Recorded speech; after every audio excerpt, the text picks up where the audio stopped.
E aí, galerinha, tranquilo, gente? Pessoal, é o seguinte, hoje nós vamos falar um pouquinho da literatura de informação, tá? Que alguns materiais trazem como quinhentismo, porque é uma confusão ali desses nomes. Porque quinhentismo, né, que é o processo do século XVI, ou seja, o ano de 1500 até 1600, na Europa estava acontecendo o Renascimento, como a gente já viu, beleza? Só que no Brasil, enquanto o Renascimento estava, né, eclodindo na Europa, aqui estavam chegando os primeiros navegantes, né, os primeiros colonizadores. Estávamos no processo de pré-colonização, né? 1500 a mais ou menos 1532. E esse processo aqui nós chamamos de literatura de informação, por quê? Porque são os primeiros manifestos sobre o Brasil.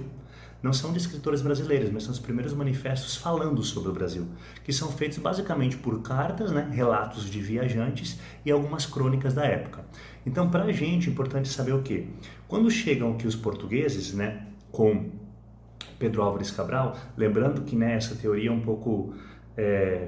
que ele descobre o Brasil é ainda um pouco incerta, porque na verdade a gente tem umas cartografias lá de 1500 já mostrando, né, esse território aqui. Mas então é importante saber o seguinte, que junto com ele, né, vem o Pero Vaz de Caminha, que para a gente é um historiador extremamente relevante, porque ele vai descrever tudo o que ele viu aqui no Brasil e vai começar a enviar suas cartas para o rei de Portugal. Descrevendo o quê?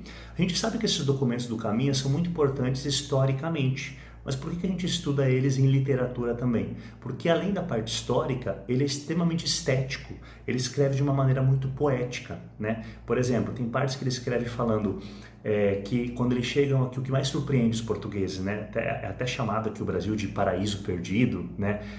O novo mundo, falam que as areias são terras muito brancas, as matas são muito frutíferas, que aqui tudo que se planta dá, tem muitas aves lindas, com cores muito bonitas. Então ele vai basicamente idealizar o Brasil, né? O Brasil vai ser visto como uma perfeição na Terra. E o indígena, né, ele vai se descrever como pessoas muito bonitas. Ele vai falar assim, né, a feição deles é serem pardos, são avermelhados, bons rostos, bons narizes, são bem feitos, e eles andam todos nus, sem nenhuma vergonha.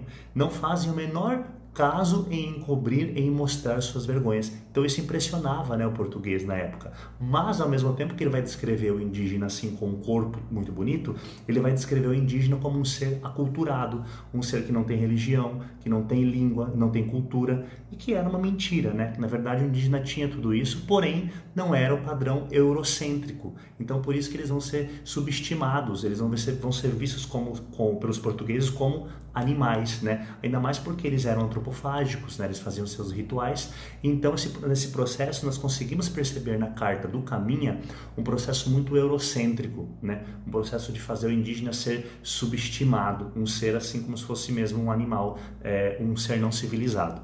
Por outro lado, além das cartas do Caminho, nós vamos ter também, que as cartas foram extremamente importantes para nós conhecermos como o português nos via naquele período, né? Nós vamos ter também o padre José de Anchieta, que vai ser um padre muito relevante aqui, porque ele vai ser um dos primeiros padres a chegar no Brasil junto com a Companhia de Jesus. Lembra da Companhia de Jesus? Enquanto a igreja estava lá na Europa perdendo muitos fiéis, muito poder por causa da reforma protestante, eles enviam para cá uma comissão de padres jesuítas para tentar catequizar os indígenas. Isso vai ser muito importante para eles, porque novas pessoas, né, carne nova no pedaço, a gente vai ter novas pessoas para poder catequizar e implementar a cultura cristã. E como que eles faziam isso? Por teatros. Então eles faziam teatros com cenas bíblicas para os indígenas conseguirem compreender os portugueses. Porque lembra que os portugueses não falavam tupi-guarani e os indígenas não falavam português. Então o teatro foi muito importante nesse período. E o padre José de Anchieta, ele é responsável por fazer vários sermões, hinos, poemas e teatros para tentar catequizar.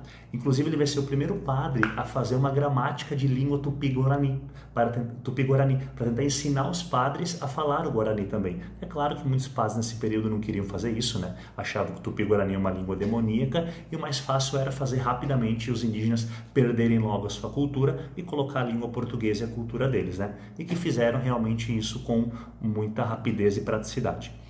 Beleza, pessoal? Então, basicamente é isso, a literatura de informação aqui no Brasil, né? Vai ser as cartas dos viajantes, né? Os relatos dos viajantes e os poemas e os teatros do padre José de Anchieta.